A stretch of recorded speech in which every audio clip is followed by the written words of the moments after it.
What's up, everybody? My name's Jake, and in this video I'm going to be doing something a little bit different than I normally do. I'm going to be doing something called Song of the Week, where I look at sections of songs that I feel like are underground, underlistened, or underrated, and I kind of give them a chance to be appreciated. For my first Song of the Week, I'm going to be analyzing a song called Geneva by Russian Circles. They're an instrumental progressive metal band, actually ironically formed in Chicago, not Russia, in 2004, which was the same year I was born, which is kind of a cool little fun fact. Due to copyright reasons, I'm going to be jumping between different 10-second clips of the song, so if you want to experience the song in its full glory, I would definitely recommend clicking off of this video and checking out the song for yourself first, and then coming back here for my analysis and reaction. Also, for copyright reasons, this video is for educational/review purposes only, YouTube, so please don't take my video down because it does technically fall within the copyright legality.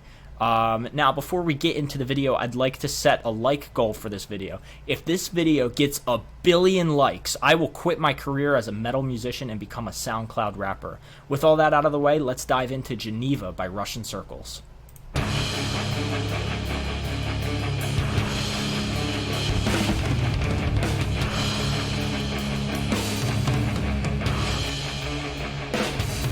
One thing that I do like about this song is I feel like the complexity of the drums really carries the song in a lot of parts. Where there's not really much else going on, I feel like you can always have something really interesting to listen to in the drums. I feel like the drums do definitely drive the song in a lot of it.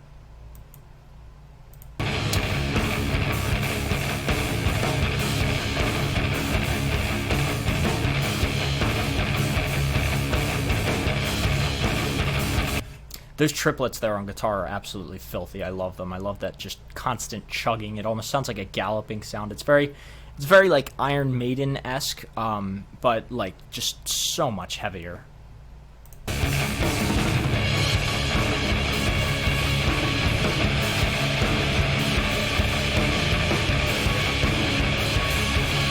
Alright, I definitely like that dramatic tremolo picking there. I feel like that definitely adds up to the tension of the song, and you'll see later on in the song where that kind of takes you to, but I feel like it's a good starting point to where they're kind of like, holy crap, like what's about to happen, like just super, super, super dramatic.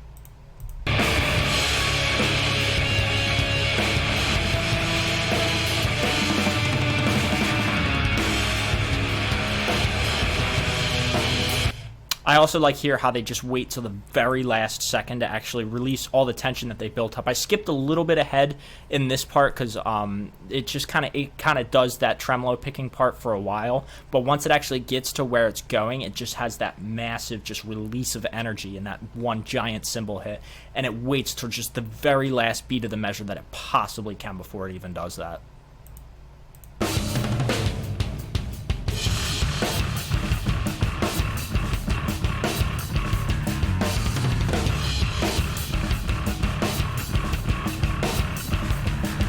That's probably one of the coolest bass breakdowns of the modern age.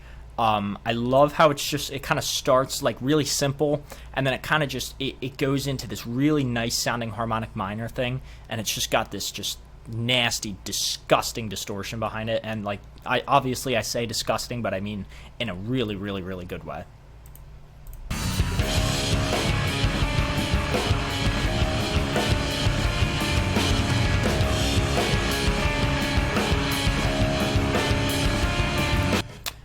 Super dissonant guitar there. If you know anything about me and you work with me in any sort of musical capacity, you'll know that I really, really, really love dissonance. Of course, there are times when it's not warranted, and it can sound like crap when it's not used right. But when it's used correctly, it just builds so much tension. It can take a part that just kind of sounds normal, like in a normal metal sense, and give it just this really creepy, eerie, like just tense vibe where you're like, what is going to happen next?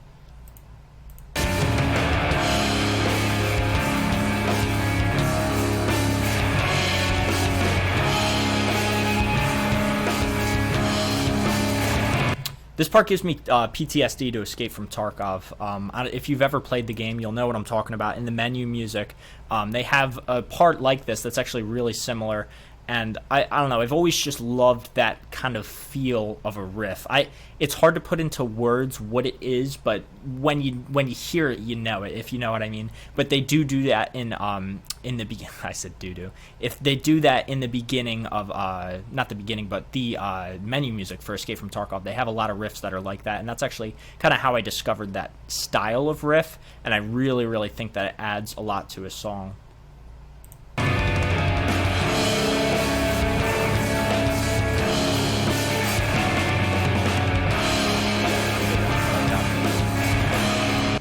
I like that part there. Just nice little continuation of what was going on before. I think that it's definitely something that the song needed, was just kind of something a little bit more palatable, because a lot of it is a little bit too, I wouldn't say too progressive, but for some people it might be a little bit too progressive.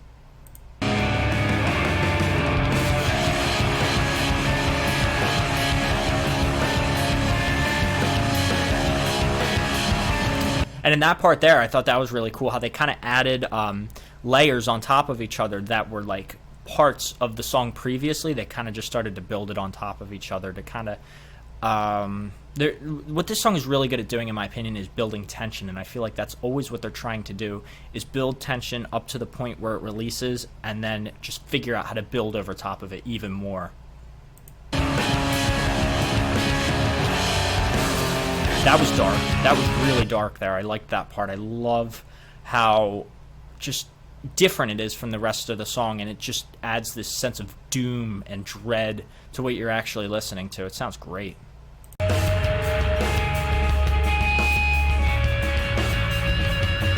like how airy this part is. I'm pretty sure that's just bass with distortion and a bunch of reverb on it over top of it. I think it's pretty cool. Nice little bit of ambience.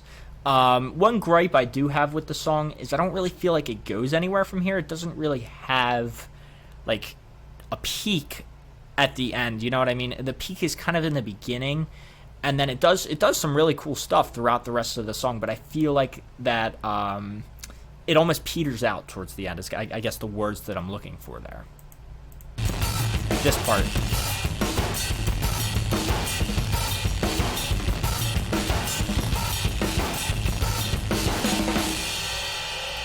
And that's how the song ends. It just that is the one issue I do have with the song is I'm not really the biggest fan of the outro. I feel like I feel like it kind of doesn't really do the song justice in a way, even though the drums are nice sounding and they're fairly complex. It's definitely a good showcase of what the drummer's capable of.